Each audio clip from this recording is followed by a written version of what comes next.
I took off work. I didn't have a lot to do, so I could really just do my practice. And in meditation, he was like, you need to pleasure yourself. You need to release this energy. You need to be okay with it. This is part of getting over the dogma of Christianity. This is another step in your journey of breaking those binds, breaking those chains that other people have put on you.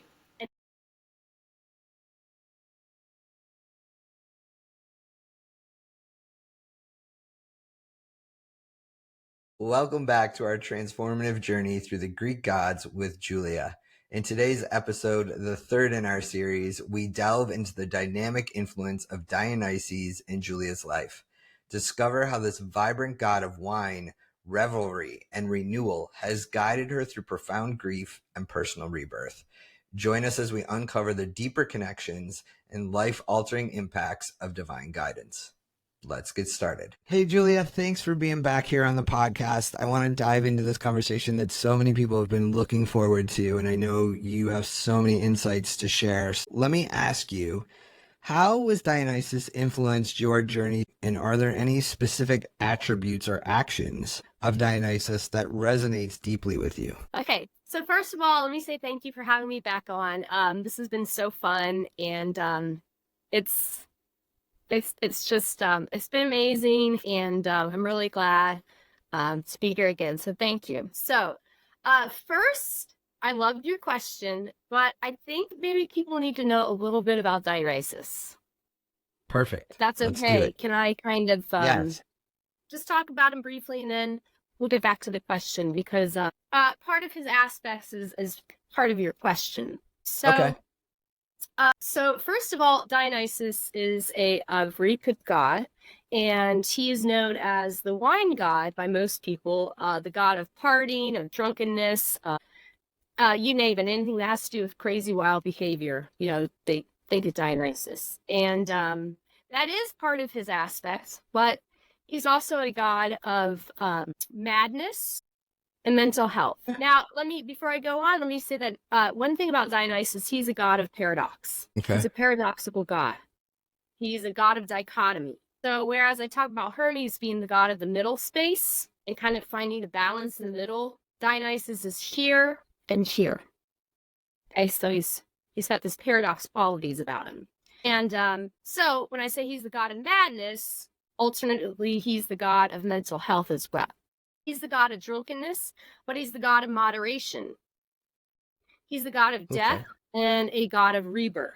So he has these paradoxical qualities about him, and there's so much to this god that it could be almost hard to just kind of constrain him, in a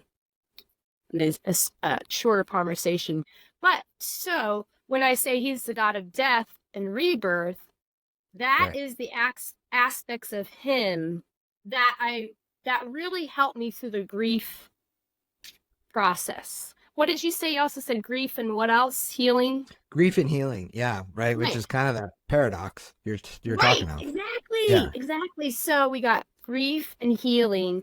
We got, grief and sadness. And what's the opposite of grief and sadness is joy. Celebration of life, right? Virility, vitality. And I'm sorry, there's a lot of popping going on in my studio. It's okay. That's one of our signs. They can often become electronics that start popping and creaking. Really? Noises. Yeah. So he's here. He's saying hello.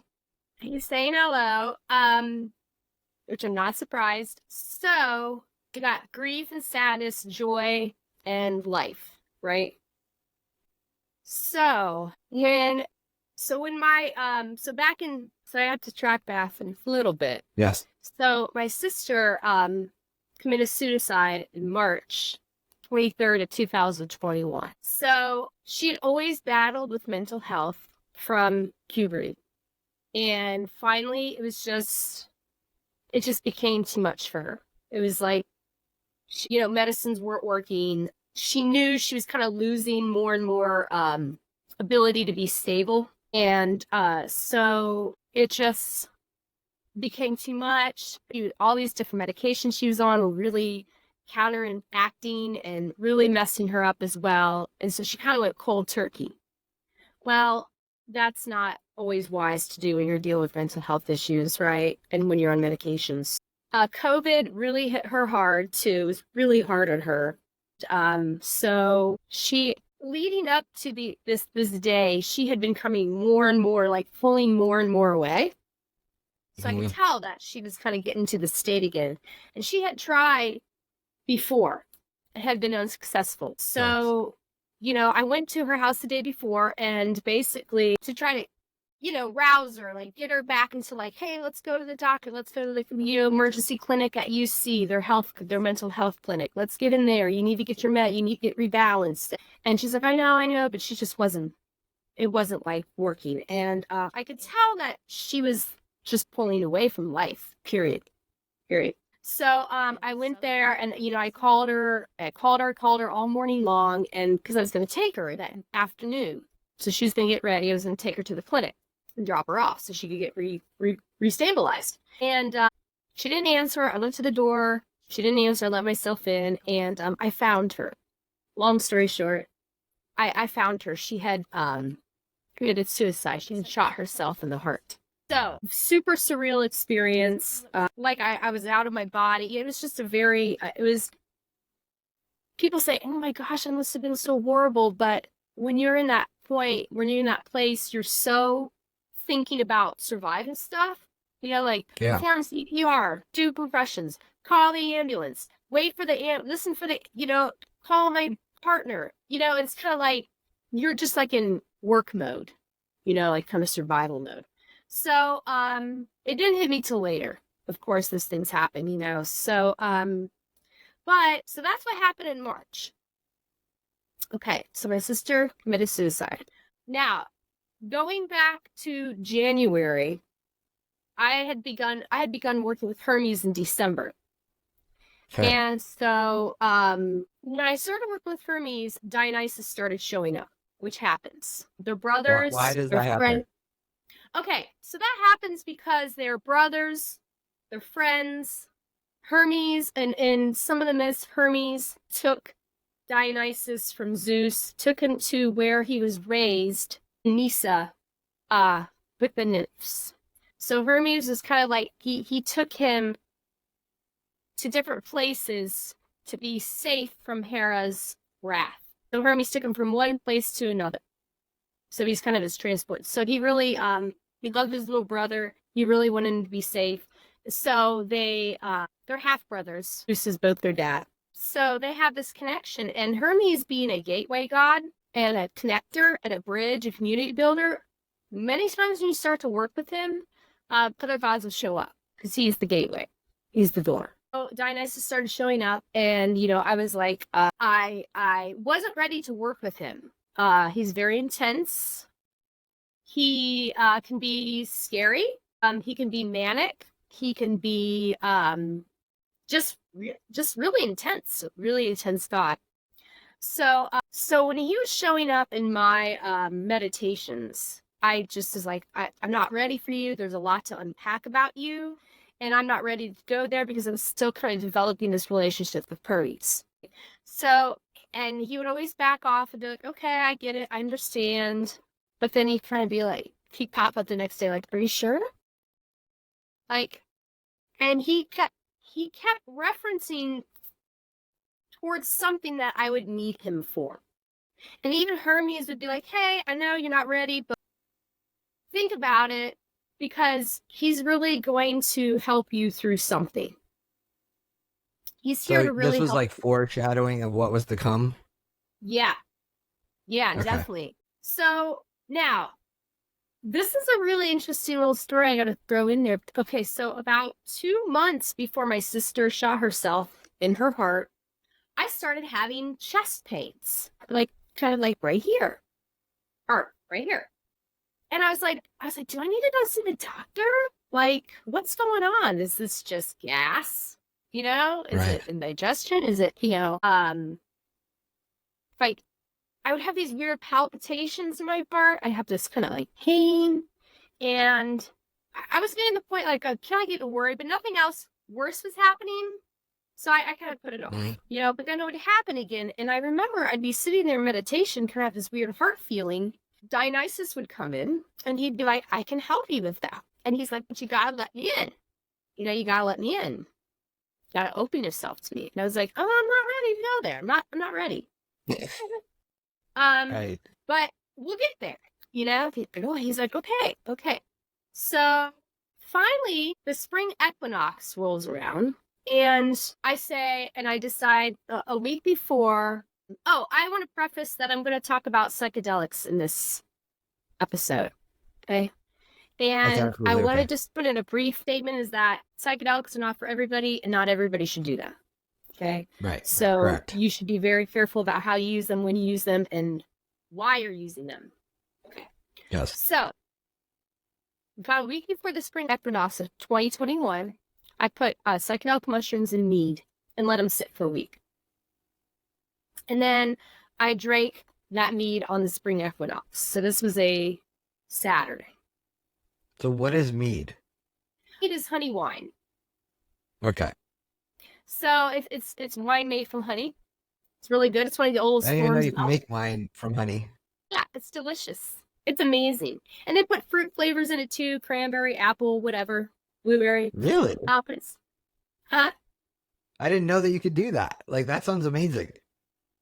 Oh, it is. It's amazing. It's a little hard to find, but if you do find some, try it. It is sweet, though, because it's made from honey. Okay. So, right. But one thing, the reason why I did this is because Dionysus was first associated with mead before wine was even created. Because mead was naturally, people would have honey jars that filled with water to ferment. They'd be like, oh, I can drink this and get drunk. So that was some of the first indications that some historians believe that his first cults were mead cults or honey wine cults before grapes really got to be, established and grown. So, okay, so I put the mushrooms in the mead because I knew I was going to drink the mead, the psychedelic mead, on the spring equinox. Dionysus is the god of spring. Because he embodies the growth of plants, that vitality, the virility, the fertility of plant growth in the spring. So seedlings, saplings, all are imbued with his energy, this like energy to produce, this energy to create. So I wanted to do this on the spring equinox because I was like, okay, I'm ready to let's unpack some shit. Okay, I'm ready to do it. I've been studying because same thing like I did for Hermes. I was studying about it. Even though I wasn't ready to welcome into my life, I wanted to know about him and learn about him because some of the things I had heard were kind of intimidating. So I wanted to make sure I had a good handle on my knowledge of Dionysus as a being, as a god. Okay, his history and myth and whatever. So I kind of felt like I was ready. And so I drank this mead, the psychedelic mead, and I was like, okay, I'm ready to go on this journey with you. And for 6 hours, I asked him every question I had. He answered every question I had. He showed me things. He took me through like one trip setting after another, showing me his different qualities. Why they say this about him, why they say that about him, why they write this about him, what does this mean, what does this mean? And it was amazing. It was one of those powerful trips I've ever had. And I'm not surprised because Dionysus is a god of altered states. Think about drunkenness, right? You're in an altered state. He's a god of cannabis. He's a god of LSD, of ayahuasca, of mushrooms. Any substance that's going to alter your mind state, he presides over that. So when you do mushrooms or any kind of psychedelic, you're in a way inviting that energy in, his energy in. Okay, so So, amazing experience. I learned so much. I learned about another one of his aspects, another being called Zagreus, which is an earlier form of Dionysus. And I will get into that because that's kind of history and stuff, and we don't really even know about that. But that's an earlier form of him is called Zagreus. And he's often called a dragon or a serpent because of how he came about. He's an older god. Zagreus is an older god, and then Dionysus is like the newer god. So, and there is some overlap in between from the different cultures. Okay. So, okay, so this trip happened, and I came out of it, and I was like, okay, we're good now. We can start a relationship. But what was your biggest takeaway from that trip? My biggest takeaway from that trip is his aspect of transformation through violence. Transmutation, transformation through violence. So in this like, what does that even mean? How do you transform through violence? Okay, that's a good question. So sometimes we need something shocking and horrible and gross and disgusting and violent to kind of snap us out of it, right? Kind of get those blinders off, get that fog lifted. Okay? So violence is a catalyst. Okay. It's a catalyst for personal change. It's a catalyst for societal change, for global change. And it's kind of like anger, right? Anger is not a great emotion. But what does it do? It gets us off our ass and doing something. Hopefully. You know? So, right. It's the same thing with violence, is that it's just a catalyst. And sometimes you just need you need something more. And sometimes I think of violence as and something that just came to me is that often violence is not even on the personal level for you, right? It's on a soul level for you. You would naturally avoid all violence if you could. Naturally, most people do, right? Well, it's instinctual, right? It's fight or flight. Right, exactly. So you're not going to go into violence to be changed, but sometimes your soul needs a violent act to send a message to your smaller self, to your personal self, like, hey, pay attention. This is something big. Like your accident, right? Yeah. That was violent. And look what it's done for you, you know? Yeah. And to your point, I guess the point of that is I don't remember my accident, but I don't need to, right? No. It transformed my life innately to the point of, it's like the doctors have said, don't try to remember your PTSD, but you're right. It was an act that pushed me on a whole different path. Right. Yeah. So, right. So when we hear stories of Dionysus, there's often bloodshed involved, violence, killing, ripping things apart. It's because he's showing that need for transformation, for extreme transformation. Like, it's not just like, tomorrow I'm gonna wake up at 7 instead of 8. You know? It's like, no, tomorrow your life's gonna be completely fucking different. Completely. Yeah. And I know that a lot of the things, I said, sorry. Yeah, I can relate to that feeling, because my life completely changed in a blink. Right. Yeah. So during that trip, he kind of showed me that those aspects of himself, those violent aspects. And at one point in time, I died. During the trip. And I stopped breathing. I felt my body just fade into darkness. And then I realized it was in this dark, empty space. And I was like, oh, I'm dead. And I realized how peaceful it was. I realized how it wasn't scary. I wasn't worried. I was really at peace and expansive at the same time. Like, I'm huge, in this dark space. And he came to me in that dark space and is like, it's not so bad. He's like, people think, oh, death, it's so bad, it's so bad. And he's like, but it's not. It's just another stage to go through. It's just another stage of transformation, right? And I know we know this, but sometimes you have to have this visceral experience for yourself, you know? Yeah. And it's one thing to hear somebody talk about it, but then to experience it yourself. Yeah. So this small death I had, this small Evo death, kind of was just a preparation. And so I came out of that, and he kind of showed me some of the aspects of the eating of raw flesh. He showed me aspects of that as how it's actually, this is kind of weird to think about, but it's actually a form of taking that thing's energy into you in a very visceral, real way. Taking that flesh into you and it becoming part of you. And I just recently watched this documentary about Neanderthals, and some of the scientists who study them believe there's signs of butchery on bones that can only be done by like human hands, right?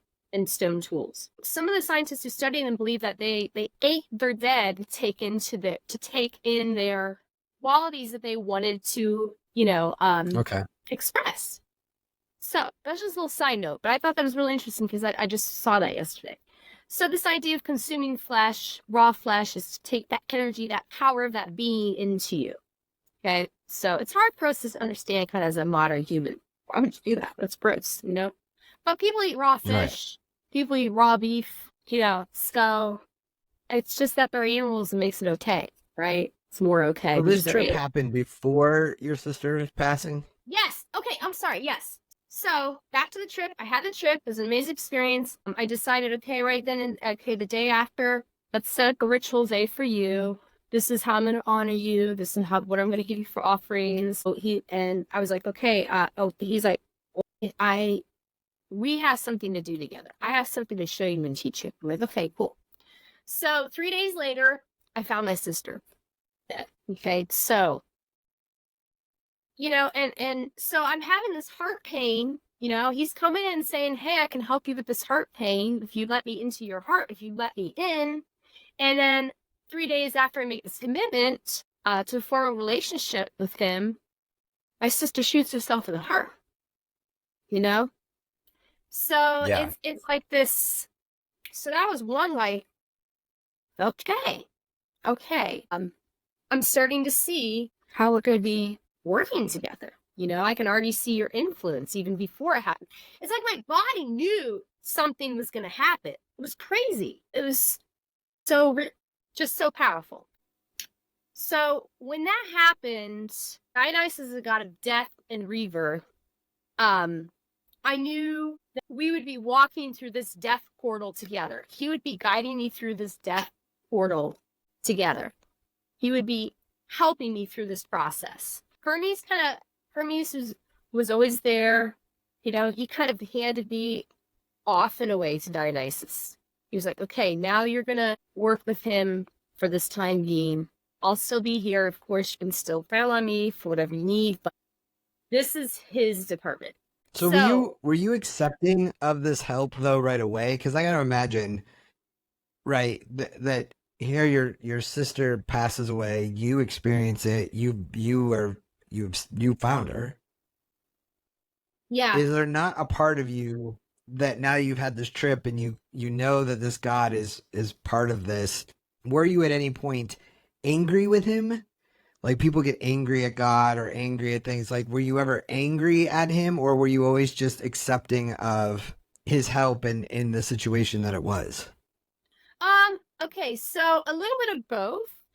I wasn't angry because I have this weird acceptance of suicide that maybe a lot of people don't hold, is that I fully believe if a person decides to take their life, that is fully in their right to do what they want, because our life is the only thing we truly have. So this point in time, I was kind of like, geez, Jen, I wish you would have like held on a little bit longer, maybe tried some different things, But I wasn't angry. I understood and I accepted it because I feel that way about suicide.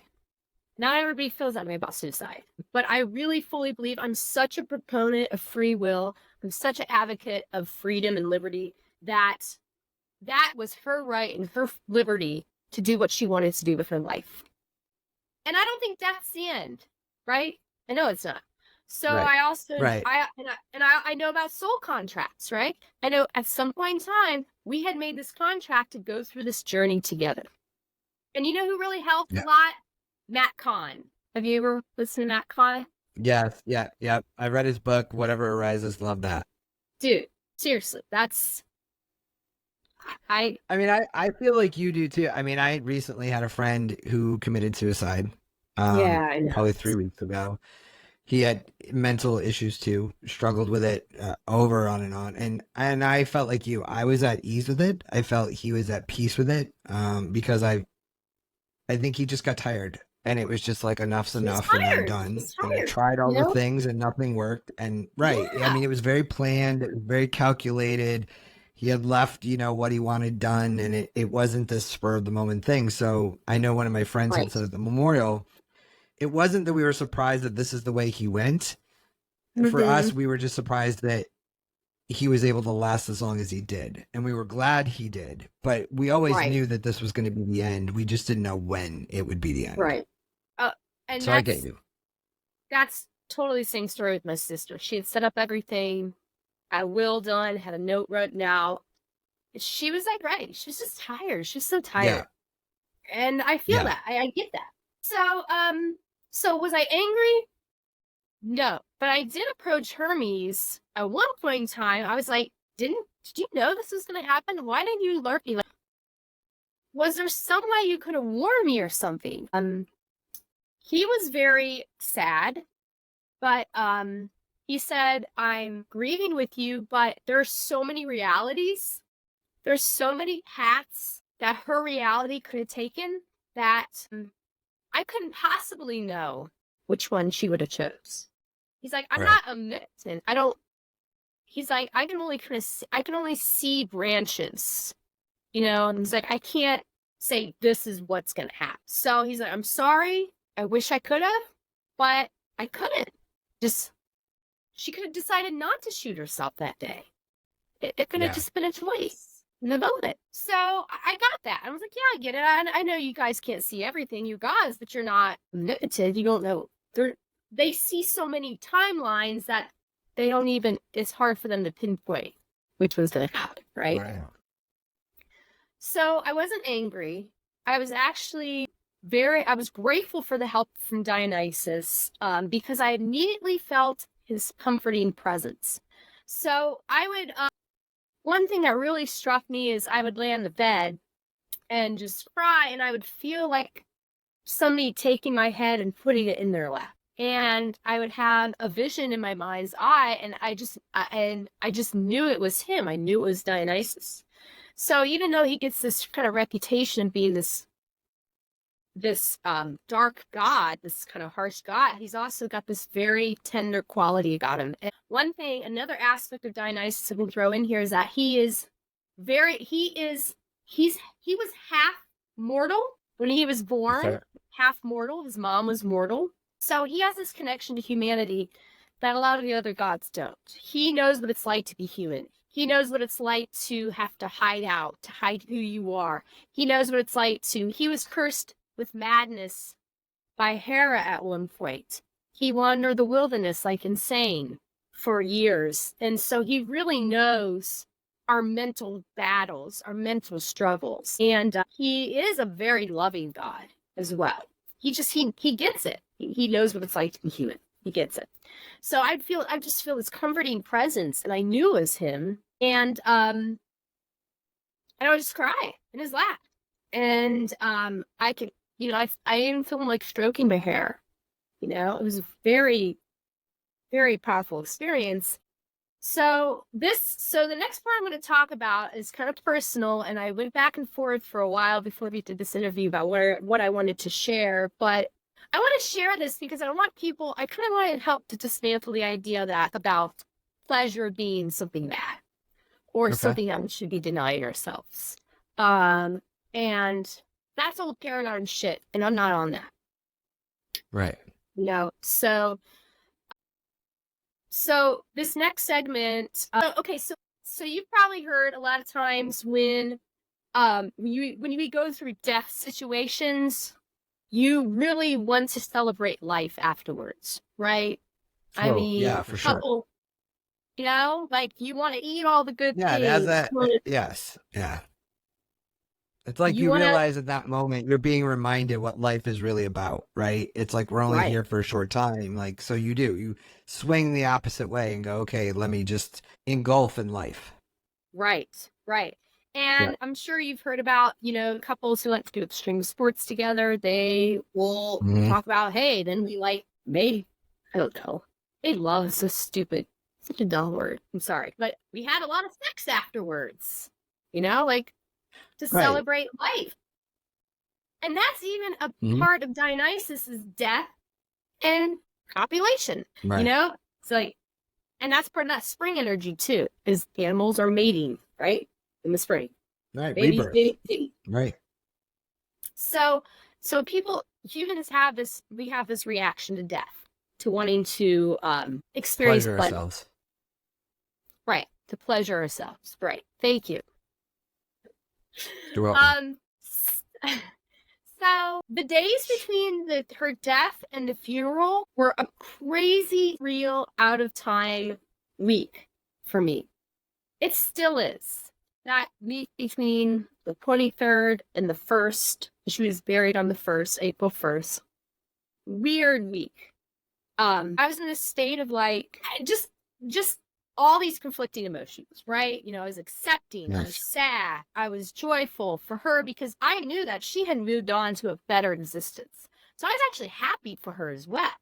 I knew that her belief probably had her up in heaven with grandma and my cousins and my grandpa, and just everybody she loved and missed. She missed people so much. So I knew that she was happy where she was. And I never got any bad vibes from her or like messages like, oh, I'm so regretful. It was always just and so but I got in a state where I found myself wanting to like pleasure myself, and I was like, Okay. I can't do that.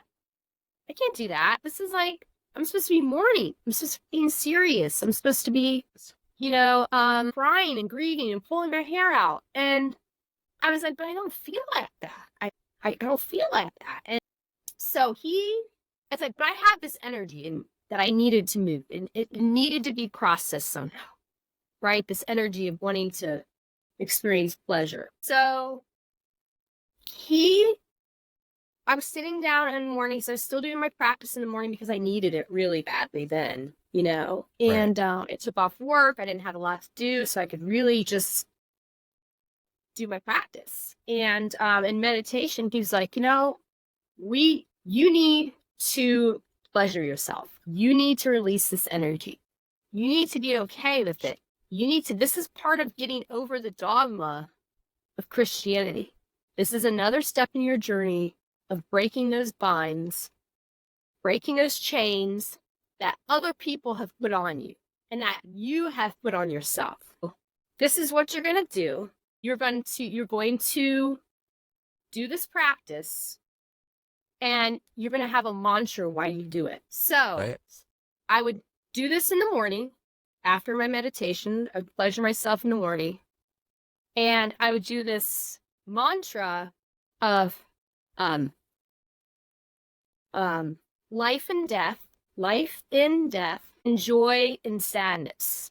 Life and death, joy and sadness. So it's like I was priming myself to like be even more accepting of the dichotomy of life, of being in the sorrow and the grief of my sister Pat dying, but then me being like, I can still have joy. Yes. It's okay to feel these feelings. It's okay. Life and death are connected, right? They're not. Mhm. They're the two sides of one coin. So Well, yeah. pretty In much order for every something to die, something has to be born. right. And my sister, this is crazy to think about, but Matt Fraun really not this. She had to die for me to be able to be rewarded. So Yeah. because her death sparked transformation in me, where I was like, you know what? I'm tired of hiding. I'm tired of not being the magical fucking being I am. I'm tired of worrying about what my Christian family might think, or my Christian friends. I'm tired of hiding. I'm tired of not believing in myself. You know, just all these things. I was just like, no, I'm done. I'm done with that. My sister's death, her dying, showed me that life is precious and it's short. And whose life are you living? That's what kept coming to me when I was working with Dionysus. Whose life are you living? Who are you living your life for? Are you living your life for somebody else? For somebody's dogma? For somebody's rules? Or are you living for yourself? Are you living according to your rules and your dogma and what's right for you? And what's going to allow you to be the fullest expression of yourself? So going back to your very first question. So that is how Dionysus really helped me with my grief and my healing, is that just being like, you can be joyful, Julia. It's okay. You don't have to be so dour and serious all the time. Because I kind of had this feeling like, oh, I have to be like more serious and sad every time I talk to people or see people, you know? And well, that comes from our culture, don't you think? Totally. You know what I mean? Because there's other cultures that celebrate death. You know, look at Mexico and their, you know, the Cinco de Mayo and all. You know what I mean? It's a celebration. Right. There's many of cultures where they celebrate death and they it's a party. It's not this sad, grieving, wear black, you know, don't smile and whatever, be just horrible for the however long you need to be. I mean, yeah, that's part. It doesn't mean they're not sad, and it is part of it, but they're more about celebration of the person's life, right? Right. And your sister, I'm sure, would want you to be enjoying life, not sad and dark and miserable. Right. Exactly.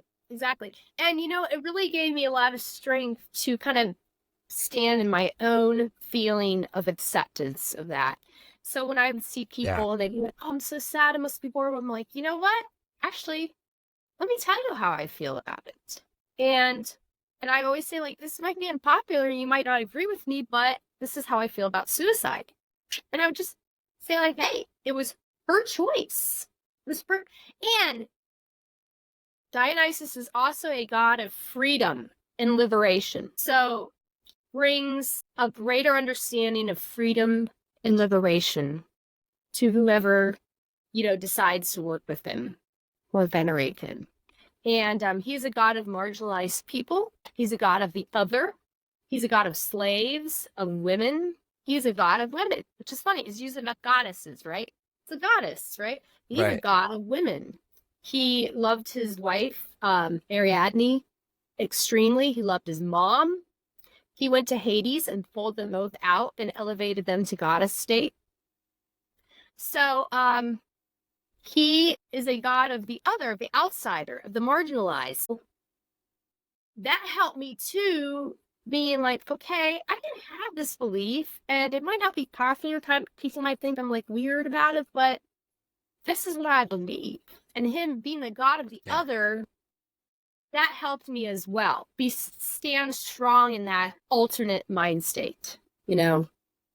So, So he just, during that time, I grew to know so much about myself. It just was like a huge shift. And being a god of paradox, he really helped me with that. It's like, you can do both. You can do both, you know?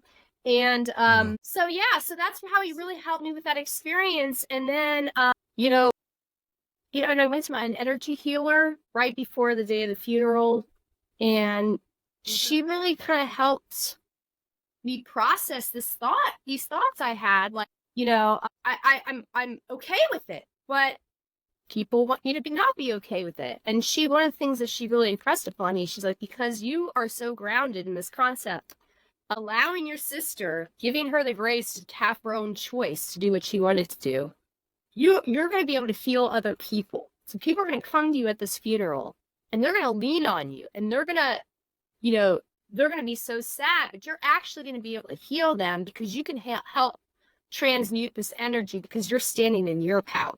And as a god of freedom and liberty, I felt Dionysus's influence in that as well, and it's just freedom to be open to allow people to heal. Well, wasn't he also didn't his followers also like often come together in communal worship and celebration? Yes.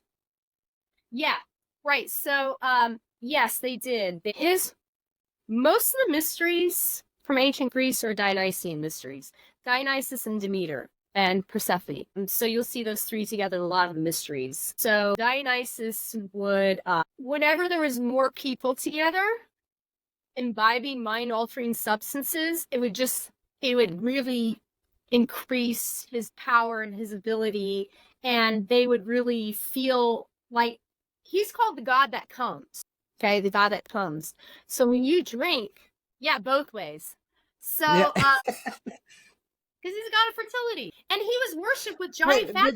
So wouldn't that make sense then if this is communal worship, and that's kind of where I was going with it, of you going to this funeral and people now being able to come to you, that's kind of a communal bringing together of healing, right? So wouldn't he then be the one activating that with you, with them? Right, that's a good point, because he's a god of society as well, and of communities too. So it's funny because there's another dichotomy. He's the god of the wilderness and the god of society. So yeah, so I just had this great experience of people would be hugging me at the funeral, and I could bet that I could feel like their grief just moving through me into the floor, just letting Mama Gaia take all that energy and transmute it. And it was such a healing experience for me. I was able to get up. Now, I asked Hermes for help in speaking, Regatta, and I could see him there in the funeral. He's up in the front corner, dressed all in black. And when I got up, I was able to read like 3 of her poems, and I was able to address people about mental health. Just looking after each other, looking out for each other. If you have people who are struggling, check in with them. Don't ignore them because they're annoying. They need you. So check in with them once in a while. Don't be afraid to talk about mental health issues. So I was able to stand up there for like 20 minutes and talk, and I would never have been able to do that at a funeral. I could never pull myself together enough to speak at a funeral. Let alone your sisters. Let alone my sisters, right. But I could feel Hermes had my back and was behind me, supporting me, and I could feel this energy from Dionysus, this vitality, and to speak about mental health, because that's his area. That's what this area. So then that's huge. I mean, go ahead. Yeah. So, and you know what? This is weird, but people said that was the best funeral they'd ever been to. Well, listen, I don't think that's weird. One of my exes, her mom passed, and they're Puerto Rican, and so they wanted it like a disc. She didn't want sad music playing. She wanted people to celebrate and be happy, and and she heard the same thing. Some people were like, "This was one of the best funerals I've ever been to." Yeah, and it was beautiful. I had so much support, and all my friends showed up and were so support and just awesome too. So it wasn't just God support. I was in a great friend support. My family's great, and just a beautiful healing experience. But so then afterward, I worked with him a little bit more. We kind of walked through this death portal together, and then I realized after I'd gone through that I don't feel like I'm free. I have. In what way? So I had this feeling that I was constrained by situations that I didn't have control of. I felt like I didn't really have true freedom and liberty. And a little analogy might be to talk about, when people go to prison, you hear about the stories of prisoners of war from World War II. I can't relate it exactly. Is where when people are in these horrible prisons, they can either choose to succumb to the horribleness of being imprisoned, or they can live one day at a time. knowing that even though their body is in prison, their soul and their mind are free. Your soul and your mind are always free. Your body might be physically imprisoned, but freedom is always available to you, even if it's just a little choice. You know, maybe I sleep on this side of my bed tonight. Maybe I sleep on this side of my bed tonight. Maybe I do, sit-ups today. Maybe I don't do even those little choices, there's freedom. There's always freedom. And so, we hear people like, I'm stuck in this job. I'm stuck in this, neighborhood. I'm stuck. And it's like, okay, maybe you are, but where are you not stuck? Where do you have freedom? Because we know as infinite beings, our souls are free. We can only be in prison for a short amount of time, right? In these physical bodies. And our minds can go anywhere. You can travel to any place in your mind. You can develop, spiritual practices and remote view, and you can go to other countries. You can go to other planets. You can, I think Nelson Mandela did that when he was in jail. Really? Yeah, he spoke about it. I don't know if he ended up writing about it, but he spoke about how they could imprison my body, but they could never imprison my mind. Right. Exactly. So, as a god of freedom and liberty, like one of his epithets is Liber, or Liber Pater. That is one of his Roman names, and that meant father of liberty, Liber Pater. Pater is father, Liber is liberty. So, he was a god who was invoked there was, I believe, 2 or 3 major slave rebellions in Rome, here in ancient Rome, and they were all inspired by Dionysus. They were all led by Dionysus, are inspired by him. And one of them, I forget her name, but she helped to start the rebellion, and she was a priestess of Dionysus. So he has always been associated with freedom, with liberty, with breaking bonds, with breaking chains. In one of his myths, or one of his stories, the Bacchae by Euripides, he's in prison, and he causes the prison to shake and the bars to fall out of the of the wall, so he's able to escape prison. So he's a god who can escape prisons, that can help you escape prisons. So what I realized going through this process after my sister's death and the burial is that I was still bound and chained by these ideas that I had not chosen as a child. These bonds of these ideas of a dogma of Christianity, those had been put on, and then other chains that people have put on me because I'm a woman, because I'm this, because I'm that. Because, you allow society, right, to kind of chain you in certain ways. And it's not your fault. It's just so, what's that word? It's just so ubiquitous, right? It's just so everywhere that you find yourself believing that you are chained, that you aren't free. And then I had my own beliefs that had chained myself. Well, I can't be too like this because people won't like me. But if I start talking about gods and magical experiences I'm having, people will think I'm weird. If I tell my partner about this, he might think I'm weird and leave me. It's just all these shackles of the mind, right? So what I realized is that he was still there to help me through breaking these chains, breaking these bonds, freeing myself. So then I kind of had another mantra come through with him is I would thank him for helping me to kill the false ego and to raise the goddess within. So that was another mantra, to kill the false ego. I would thank him for helping me to kill the false ego and to raise the goddess within. Because through his associations with violence and death, I wanted him to help me to kill that false ego. Now, what is our false ego? That's all the shit we tell ourselves. That's the ego that we think we are. That's the person we think we are because of what society has told us and because we have told ourselves, and because of what we allow ourselves to believe about ourselves. It's our ultimate responsibility if we allow those things to keep happening, if we allow those chains to be around ourselves. So I wanted him to help me kill the false ego and to raise the goddess within, because he had raised his mom and his wife to goddess statue, right? So this was like another alchemical process I was doing with him. So And what is goddess statue to you? say that again. What does goddess statue mean to you?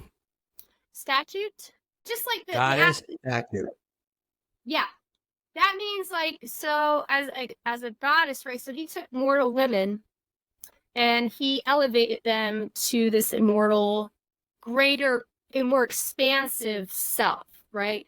To be able to like have greater control of your destiny, to be able to have greater control of your fate, to know that your fate is determined by your choices, right? So it's being a goddess is being a woman, and then all those aspects of femininity, right? Where you kind of assume like, oh, Right. love and beauty and curviness and prettiness or whatever. And then elevating that to where it's not just a small self, but it's a bigger self. So all these aspects of beauty, love, art, music, dance, of being a greater expansive expression of that, to where it takes on a soul level, a global level of being able to share these things with everybody, right? Right. So it's not like you're just keeping it for yourself. A goddess doesn't just keep her power to herself. She gives it to the world. She blesses the world, right? So as a goddess, you have greater autonomy. You have greater sovereignty. You've kind of left the bonds, the chains of being stuck in a physical mortal body, right? Right. So I can influence some people, but I can't influence the world.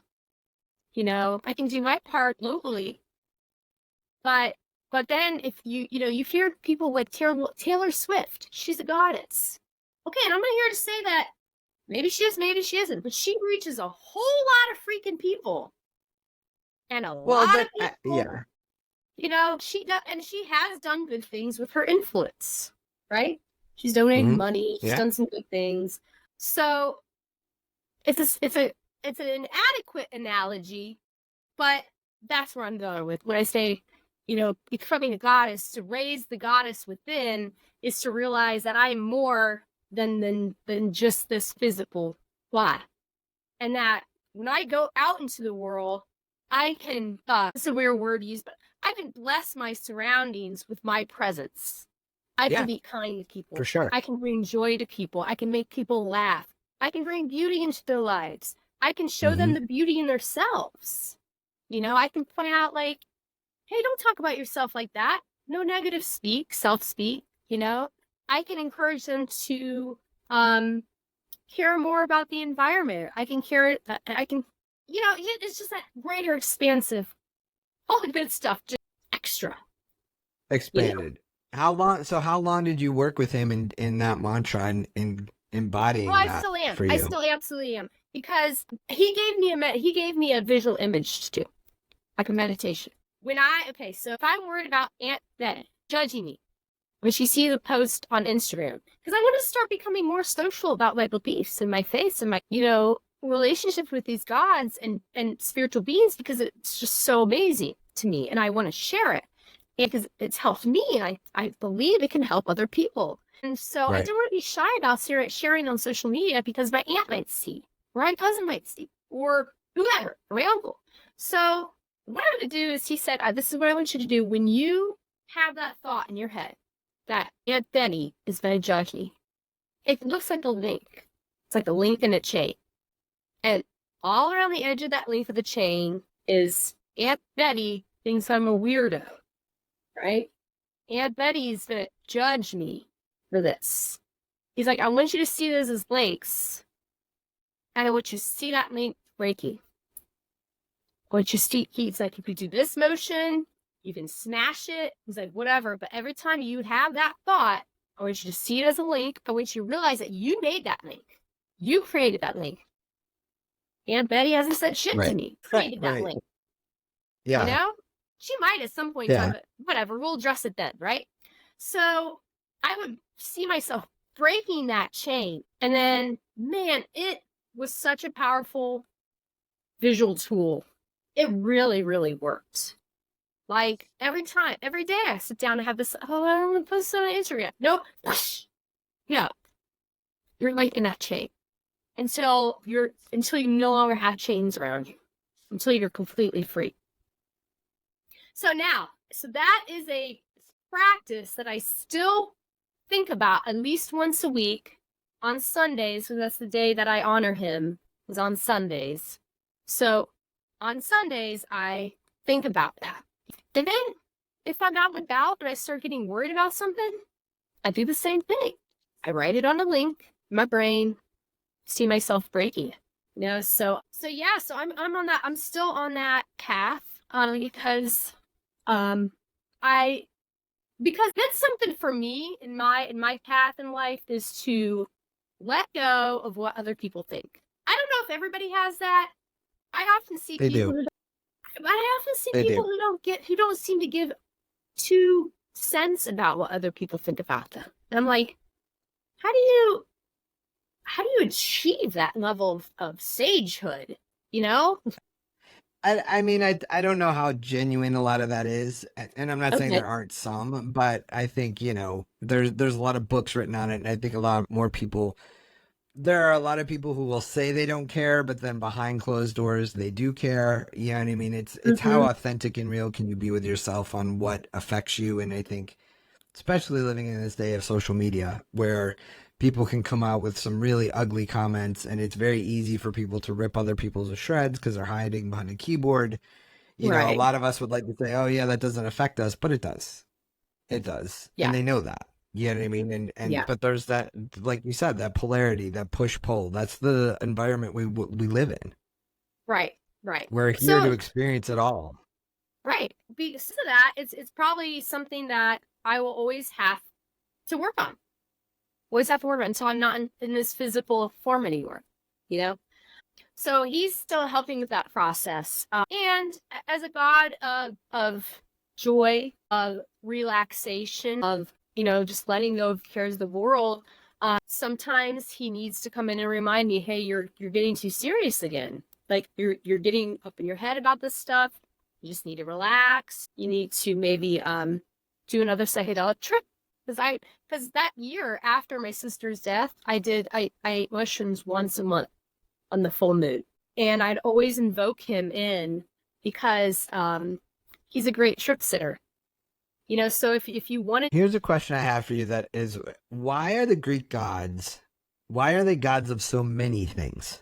Okay, so they're not all gods of so many things. There's a few that are. Hermes is one, and briefly it's because of his liminal nature. That's a lot of reason why he's a god of so many things, because so many things are in the middle. And also Zeus, when he was giving his son dominion over things, Hermes was like one of the newer gods. So Zeus is like, hey, you can have this, and you can have this, and you can have this, and you can have this, and you can have this. And because Hermes is such a widespread god through the ancient world, I mean, he shows up in England too, in Britain, and shows up everywhere. People just kind of adopted him for a lot of things. And then Dionysus, because he's a god of dichotomy, a paradoxical god, he's going to have this and that, this and that. Right.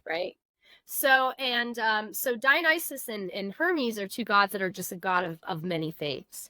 You know, you got Athena, and she's a god of wisdom, or she's a goddess of wisdom and weaving and art and handicraft, okay, and strategy. You know, she's a little more limited. Ares, god of war, is pretty limited, but he's also god of farming. So he's a few other things. So I think some of these gods have so many things because the humans are so diverse. We're so diverse. Right. That makes sense. And we see ourselves reflected in the gods, right, and vice versa. So that's the reason why. But yeah, so I was just gonna say, if you do want to try psychedelics, if you want, you know, people talk about having protection when you do these things. For me, that's Dionysus. He's my trip sitter. He comes in and he says, hey, you're getting kind of dark. Do you want to go that deep? Do you want to go that dark? Or do you want to kind of come back out? You know, kind of just enjoy the experience. So if you really want to dive deep into something. So, yeah, so it's just really helpful for that. And I had a phenomenal experience with Finn one time that I was tripping, where I was laying there, it's kind of towards the end, and sometimes more things happen at the end. And because you're kind of out of the real visual aspects, you know, so you're kind of in this like sweet spot, like not too much and not, but still enough, right? So laying on my back in my studio and my incense, and I have my candles, always have burn incense, and I do a whole like ritual when I trip. So I treat it very respectfully. I've always thought that was very important. Sacred medicine. Yeah. Yeah. So I was laying there and I was like, and in my mind's eye, all these layers of reality started peeling away. And so, but they're in the shape of a chicana. Do you know what chicana is? It's like a plus sign. It's like the cross. It's like 4 directions. Okay. Yeah. Like, you know, it's like cross this way and this way, but it's kind of thick. Yeah. So reality started like sliding away, like movie screens. Finally, it came to the end, and there was a big eye in the middle of it. A big eye. It was purple, and they said, "Julia," and I was like, "What? Hey!" It's like, "Can you see me?" I was like, "Yeah, I can see you." And he like, I saw his eye go like this, and he's like, "This is working." Cool, you know, he's like talking to the side, and it was this big purple, and it was Dionysus. So I learned about that symbol as like a gateway symbol. The gateway symbol. Oh. And it's sometimes called the eye of God. I found this out afterwards. This is how this shit happens, because you can't make this shit up, right?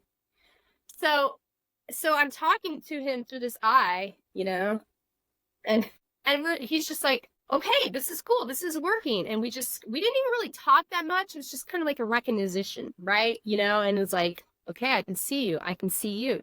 And I really felt like I had got through those veils, you know, that separate us from divinity. And we were we were connecting. So that was a really cool experience I had with him as well. And yeah, so what could you say?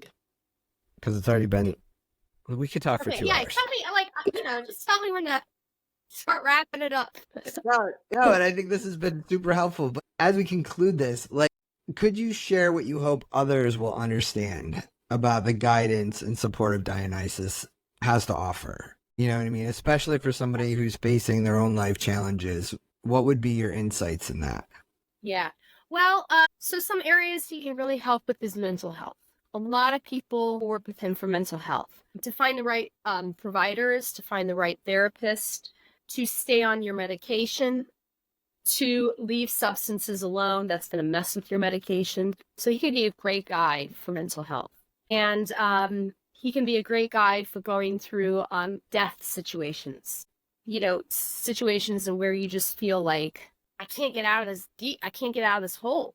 I'm like, I'm dying, you know? And he can really help you to find joy, to find the joy of life again, to find help in whatever way you need it. So he can help you through transitions as a god of transitions.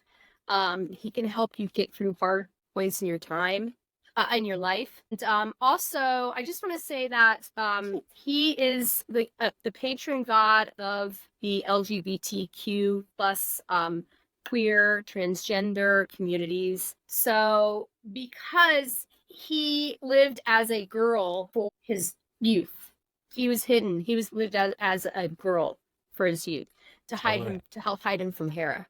And so he understands having like the marginalized experience. He understands that experience.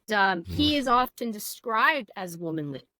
In the Bacchae, he's described as having like rosy cheeks, and he has long curly hair. So he's an effeminate god as well. So even though he's like ferocious and he's a war god as well. He went to India. One of the myths that Alexander the Great started is that he went to India and fought all these battles with his maenads, with his followers, crazy female followers that people here not, with the satyrs, with fairies. He's very connected to the fairy realm. So he can help if you're struggling to just be yourself, to express freedoms and love, just in a society that's not always accepting of that. He can really help you learn how to navigate that, and how to find community, and how to just come to terms with that. People who might be struggling with what's my gender, and he can Right. help people just understanding you don't have to define yourself by that, because he does it. He's all and everything. I mean, he transforms himself into animals. So, I mean, okay, I'm going to say this Are really quick. people? Go ahead. So, it's funny because we have this conversation on community, is that the god of aliens is Dionysus. If we need a god to help us in our future contact with extraterrestrials, he is going to be very instrumental in that, because he shapeshifts. He's a god of the other. He can really help us through our future of contact with ETs. So if you're into ET contact, he might be a cool god for you to, work with. So yeah, you can get a lot of, did you have a question? I interrupted you. I was just gonna say, where should someone, if they want to start learning about him, or say where would be like a 101 start to get to even be exposed to him? What would be an easy resource or somewhere to start? Yeah. So once again, people can reach out to me, and I have to help them find the resources. And then I'm going to refer to Reddit again, because there's great communities on Reddit. And there's a Dionysus one. It has over 10,000 members. So he's become a more and more popular god because of his aspects of transform, of acceptance, of joy. People are tired of having the same old serious dour, you live and then you die. Life's a bitch and then you die, right? That's not true. So life is to be lived and enjoyed and experienced and pleasure. And he's a god of the senses, of the 5 senses, right? So eating, drinking, hearing, smelling, listening to music, brewing. I mean, that's like doing drugs. That's a part of life that we can enjoy. So as a god of enjoyment and acceptance, he's becoming more and more popular, especially among Gen Z, the millennials. People can go to Reddit. It's r Dionysus. There's a great 101. My friend Ian is a great source for Dionysus. He is a Dionysian, so that's his whole jam. He's going to college, learning. He's getting a doctorate in ancient Greek studies with a focus on Dionysus. So he really, really knows his stuff. He's very nice. Well, he's in Columbus now, but he lives in Cincinnati. He did live in Cincinnati, and we connected, and he's helped me learn. He does classes. Very reasonably priced. So yeah, but you can, and the people can always research. They can always look things up online. But yeah, the Reddit community is really great. There's also a Facebook page called Temple of Dionysus. And what's cool about him, you're gonna find people who are really religious about it, and people who are like, I'm a witch and I work with Dionysus, because he is also a god of witches.